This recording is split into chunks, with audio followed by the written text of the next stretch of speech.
അങ്ങനെ ഇന്ത്യൻ ടീമിന്റെ അഹങ്കാരം മാറിക്കിട്ടി. സിംബാബ്വെ പോലെ ഒരു ചെറിയ ടീമിനെതിരെ തോറ്റിരിക്കുകയാണ്. ശരിക്കും ഇതൊരു അട്ടിമറി വിജയമായിട്ട് കണക്കാക്കാൻ സാധിക്കില്ല. ഇന്ത്യയേക്കാൾ മികച്ച രീതിയിലാണ് സിംബാബ്വെ ഇന്ന് കളി ജയിച്ചത്. അവർക്ക് ആകെ കൂടി 115 റൺസ് മാത്രമേ ഉണ്ടായിരുന്നുള്ളൂ. ആ റൺസ് പോലും ഇന്ത്യക്ക് മറികടക്കാൻ സാധിച്ചില്ല. ഇന്ന് സിംബാബ്വെ കളി ജയിച്ച് അവരുടെ ക്യാപ്റ്റൻ സിക്കന്ദർ റാസ പറഞ്ഞ കാര്യമാണ് നമ്മൾ ഇന്നത്തെ വീഡിയോയിൽ നോക്കുന്നത്. ഇത്തരം ക്രിക്കറ്റ് ന്യൂസിന് വേണ്ടി ഈ ചാനൽ മറക്കാതെ സബ്സ്ക്രൈബ് ചെയ്യൂ. ഇന്ത്യക്കെതിരെ മികച്ച വിജയം നേടി അവരുടെ ക്യാപ്റ്റൻ റാസ പറഞ്ഞത് ഇങ്ങനെയായിരുന്നു: ഇന്ത്യൻ ടീം വേൾഡ് കപ്പ് നേടിയതാണ്, അതുകൊണ്ട് അവർക്കെതിരെ കളിക്കുമ്പോൾ ഞങ്ങൾക്ക് പേടിയുണ്ടായിരുന്നു. പക്ഷേ ഇതുപോലത്തെ ഒരു ഇന്ത്യൻ ടീമിനെ ഞാൻ സ്വപ്നത്തിൽ പോലും കണ്ടിട്ടില്ല. ഇന്ത്യൻ ടീം എന്ന് പറയുമ്പോൾ എൻ്റെ മനസ്സിലൊരു ചിത്രമുണ്ടായിരുന്നു. ഇതുപോലെ ഇന്ത്യ മോശമായിട്ട് കളിക്കുന്നത് ഞാൻ കണ്ടിട്ടില്ല. ഇന്നത്തെ മാച്ച് ഞങ്ങൾ ജയിച്ചാലും ഇന്ത്യൻ ടീം മികച്ചവരാണ്. ഒരുപക്ഷെ അടുത്ത മത്സരത്തിൽ ഇന്ത്യ തന്നെ കളി ജയിക്കാൻ സാധ്യതയുണ്ട്.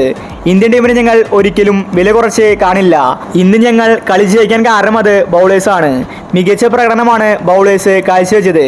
ഇന്ത്യക്കെതിരെ കളി ജയിച്ചപ്പോൾ വേൾഡ് കപ്പ് നേടിയ സന്തോഷമാണ് ഞങ്ങൾക്ക്.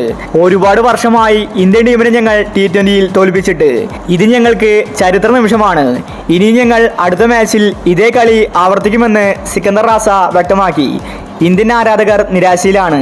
സിംബാബ്വെക്കെതിരെ ഇന്ത്യ തോറ്റിരിക്കുകയാണ്. വേൾഡ് കപ്പ് നേടിയ ഇന്ത്യക്ക് ഇതുപോലത്തെ ഒരു തിരിച്ചടി ആരും തന്നെ പ്രതീക്ഷിച്ചില്ല. സീനിയർ താരങ്ങൾ ഒഴിവായപ്പോൾ T20 ടീം നാശമായിരിക്കുകയാണ്. ഗില്ല് മാത്രമാണ് ഒന്ന് പിടിച്ചു നിന്നത്. ബാക്കി എല്ലാ താരങ്ങളും ഫ്ലോപ്പായി. റിങ്കു സിംഗും അഭിഷേകും ഒക്കെ ഡക്കിലാണ് പുറത്തായത്. ഇന്ത്യൻ ടീം മികച്ച വിജയം ഇന്ന് നേടുമെന്നാണ് കരുതിയത്. പക്ഷേ ഇതുപോലത്തെ നാണംകെട്ട തോൽവി ഏറ്റുവാങ്ങുമെന്ന് ആരും കരുതിയില്ല. സഞ്ജുവും ജയ്സ്വാളും ഇല്ലാത്തത് ഇന്ത്യൻ ടീമിന് തിരിച്ചടിയാണ്. അടുത്ത മാച്ചിലെങ്കിലും അവർ കളിച്ചില്ലെങ്കിൽ ഇന്ത്യക്ക് ചിലപ്പോൾ പരമ്പര തന്നെ നഷ്ടപ്പെടും. യുവതാരങ്ങൾ അത്രയ്ക്ക് മോശം കളിയാണ് കാഴ്ചവെക്കുന്നത്. അപ്പോൾ ഇത്തരം ക്രിക്കറ്റ് ന്യൂസിന് വേണ്ടി ഈ ചാനൽ മറക്കാതെ സബ്സ്ക്രൈബ് ചെയ്യൂ.